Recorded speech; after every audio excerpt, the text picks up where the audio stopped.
రైతు సంతోషంగా ఉండాలని, రైతైనా సరే, ఆక్వా రైతైనా సరే సంతోషంగా ఉండాలని ఎప్పుడూ ఎవరు చెయ్యని విధంగా ఆలోచనలు చేసినాం. ఆ ఆలోచనలు చేశాం గాబట్టే రాష్ట్రంలో ఎప్పుడు చూడని మార్పులు గూడా చోటు చేసుకున్నాయి. అది వ్యవసాయ రంగంలో అయినా గావచ్చు, ఆక్వా రంగంలో అయినా గావచ్చు.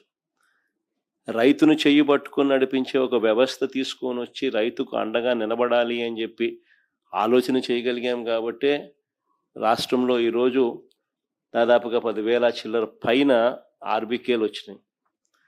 అదే మాదిరిగానే ఈ ఆక్వా ప్రాంతంలో సాగు చేసుకుంటా ఉన్న రైతులందరికీ కూడా అక్కడే ఆర్‌బికేలు, ఆ ఆర్‌బికేల్లోనే ఆక్వా రంగానికి మేలు జరిగిచ్చే విధంగా ఫిషరీస్ అసిస్టెంట్లు వీళ్ళంతా కూడా గ్రామ సచివాలయాలు పక్కనే ఈ ఆర్‌బికేల పరిధిలో ఫిషరీస్ అసిస్టెంట్లు.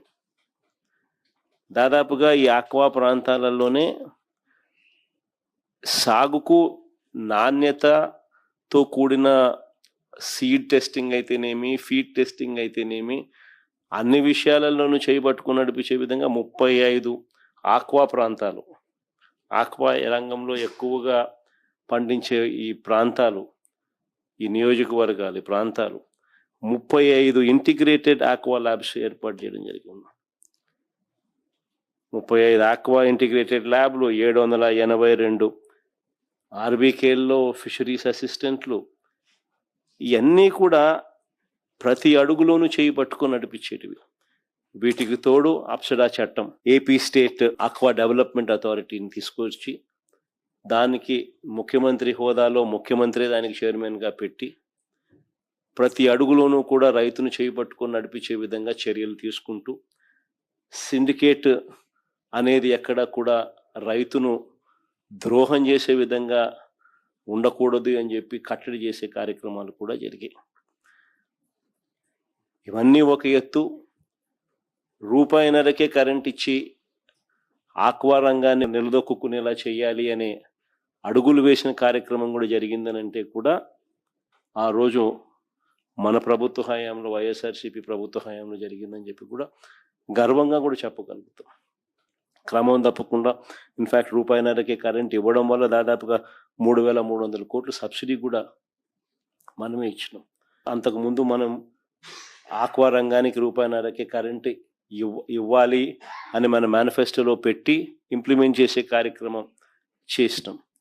మనం చెప్పినాక చంద్రబాబు నాయుడు ఎన్నికలకు 6 నెలల ముందు ప్రజలను మళ్ళా మభ్యపెట్టేందుకు, మోసం చేసేందుకు అప్పటిదాకా ₹3.85తో ఇచ్చిన కరెంటును ₹2 అని చెప్పి మనం చెప్పిన తర్వాత తీసుకొచ్చే కార్యక్రమం చేసి ఓ జీవో ఇచ్చాడు.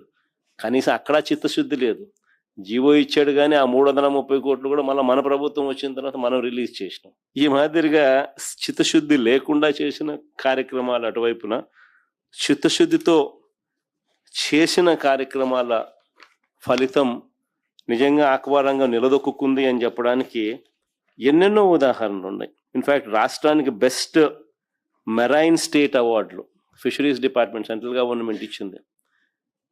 వరుసగా 2021, 22, 2023, 24 ఆంధ్ర రాష్ట్రానికే అవార్డ్స్ వచ్చినాయి.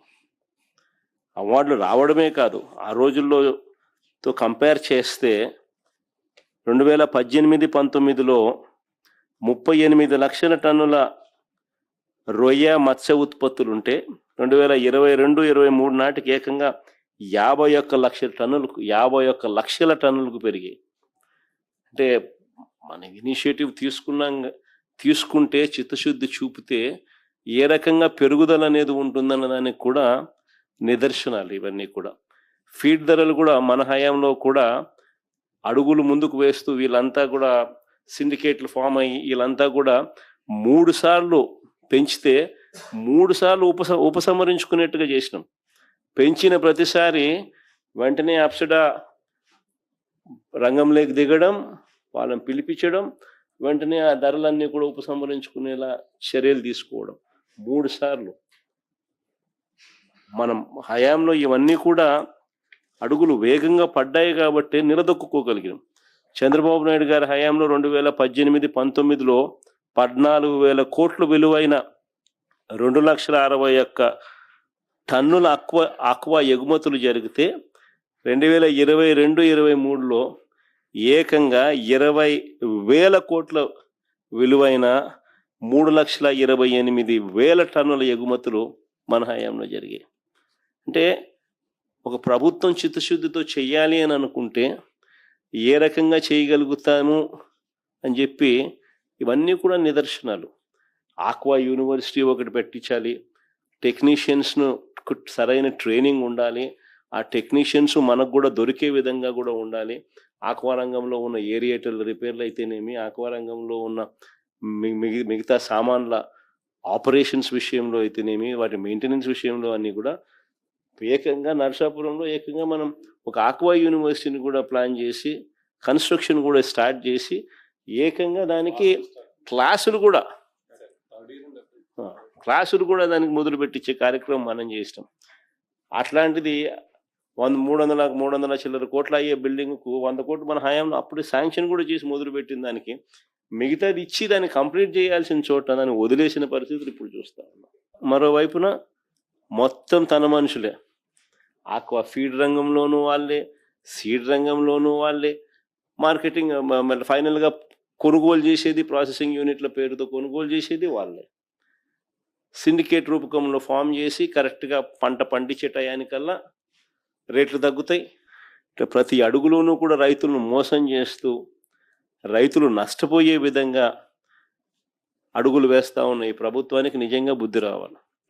ఈరోజు 100 కౌంట్ కూడా 225 రూపాయలకు 225 రూపాయలకే కేజీకే గిట్టుబాటు కాని పరిస్థితిలో ఒకవైపున రైతు వ్యవసాయం చేస్తూ ఉంటే ప్రొడక్షన్ కాస్ట్ దాదాపుగా 270 రూపాయలు అయిన పరిస్థితుల నేపథ్యంలో ఇప్పుడు రైతు వ్యవసాయం చేస్తూ ఉన్న పరిస్థితుల్లో ఆ 270 రూపాయలు ఎట్లా ఇప్పించాలా అనేది ఆలోచన చేయకుండా దాన్ని 225కు 240 రూపాయలకు 240కి పడేసిన పరిస్థితిలో ఈరోజు వ్యవసాయం జరుగుతూ ఉన్నప్పుడు ప్రొడక్షన్ కాస్ట్ ఫిబ్రవరిలో 4 రూపాయలు పెంచినారు, మళ్ళా మేలో 8 రూపాయలకు పెంచి తగ్గిస్తారేమో అని ఆశగా ఎదురు చూస్తే తీరా జూన్లోకి వచ్చేసరికి 8 కాస్త 10 రూపాయలకు పెంచేసినారు. అంటే ఏకంగా 14 రూపాయల నుంచి 16 రూపాయలు ఫీడ్ కాస్ట్ పెరిగిన నేపథ్యంలో 270 గిట్టుబాటు కావడం లేదు అని అంటే అట్లాంటిది ఒకవైపు ప్రొడక్షన్ కాస్ట్ పెరుగుతుంది, మరోవైపున అమ్ముకునే దానికి చూస్తే రేటు 225-240 రూపాయలకు తగ్గిన పరిస్థితులు కనిపిస్తూ ఉన్నాయి. సో ఇటు పరిస్థితుల్లోనూ ఈ ప్రభుత్వం చేస్తూ ఉన్న ఈ పనుల మీద రైతుల తరపు